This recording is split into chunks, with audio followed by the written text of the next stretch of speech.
জাতীয় বিশ্ববিদ্যালয়ের শিক্ষার গুণগত মান উন্নয়নে ইনকোর্স পরীক্ষার উপরে বড় একটা পরিবর্তন আনা হচ্ছে। এই নিয়ে আজকে একটা নোটিশও প্রকাশ হয়েছে। এই ভিডিওতে সেই নোটিশটি আপনাদের সাথে শেয়ার করব। চলুন শুরু করা যাক।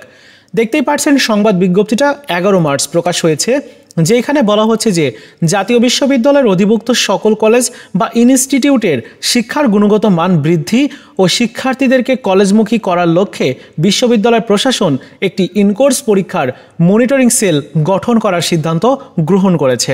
আর উল্লেখ্য যে পরবর্তী সেশন থেকে একাডেমিক ক্যালেন্ডার অনুযায়ী পরীক্ষার সময়সূচি ও কলেজের ইনকোর্সের সময়সূচি ঘোষণা করা হবে।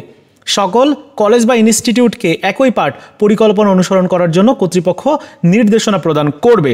তো এই হচ্ছে মোটামুটি নোটিশটির বিষয়। এখন বলে দিচ্ছি যে ইনকোর্স পরীক্ষার এই যে উপরে যে পরিবর্তনটা আনা হলো, এটা কবে থেকে কার্যকর হবে। এখানে বলেছে যে পরবর্তী সেশন থেকে। পরবর্তী সেশন মানে কি? পরবর্তী মানে 2026 সাল থেকে সম্ভবত হতে পারে, বা 2025-26 যে সেশনটা রয়েছে ওইটা থেকে। আর প্রত্যেকটা কোর্সের ক্ষেত্রে ইনকোর্স পরীক্ষাতে এই পরিবর্তনটা আনা হয়েছে। আর ইনকোর্স যে পরীক্ষাটা হয় সেটির যে রুটিন, সেটি জাতীয় বিশ্ববিদ্যালয় প্রকাশ করবে তাদের ওয়েবসাইটে। যেরকম আপনাদের প্রত্যেকটা ফাইনাল পরীক্ষার রুটিন প্রকাশ করে, ওই রকমভাবে ইনকোর্স পরীক্ষার রুটিনও প্রকাশ করবে। প্রত্যেকটা কলেজের ইনকোর্স পরীক্ষা একই টাইমে নেওয়া হবে। আর যে খাতাগুলো দেওয়া হবে ওই খাতাগুলো মনিটরিং করা হবে, এবং সেই মনিটরিং সেল যেটা গঠন করা হয়েছে কয়েকজন সদস্য থাকবে তাদের জন্য আর কি। যাই হোক, এই যে ইনকোর্স পরীক্ষার উপরে বড় পরিবর্তন আনা হলো, খুবই ভালো একটা উদ্যোগ। আর ইনকোর্স পরীক্ষার বিষয় নিয়ে আর কোনো বা জাতীয় বিশ্ববিদ্যালয় নিয়ে আর কোনো আপডেট যদি আসে অবশ্যই আমি আপনাদের সাথে শেয়ার করব।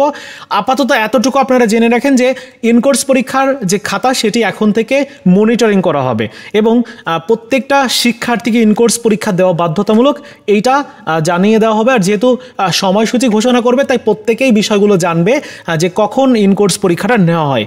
আশা করি বুঝতে পেরেছেন।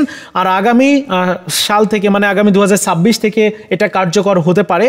আর যেহেতু প্রত্যেকটা কলেজ বা প্রত্যেকটা প্রতিষ্ঠানকেই বিষয়টা উল্লেখ করেছে, নির্দেশনা দেওয়া হয়েছে, তাই খুব তাড়াতাড়ি আরও বেশ কিছু পরিবর্তন যেগুলোর কথা বলা হয়েছিল সেগুলোর উপরে আসবে। আমরা সেই বিষয়গুলো সম্পর্কে জানতে পারবো। যেমন প্রত্যেকটা কোর্সের শিক্ষার্থীরা যারা বিশেষ করে একটু দরিদ্র টাইপের, ওই রকম শিক্ষার্থীদেরকে উপবৃত্তির একটা সুযোগ দেওয়া হবে, অনার্সের দেওয়া হতে পারে, এরকমটা জানানো হয়েছে। এখন দেখা যাক কি হয়। এই ছিল আজকের মতো ভিডিও। দেখা হচ্ছে নতুন কোনো ভিডিওতে। ভালো থাকুন সবাই, ধন্যবাদ।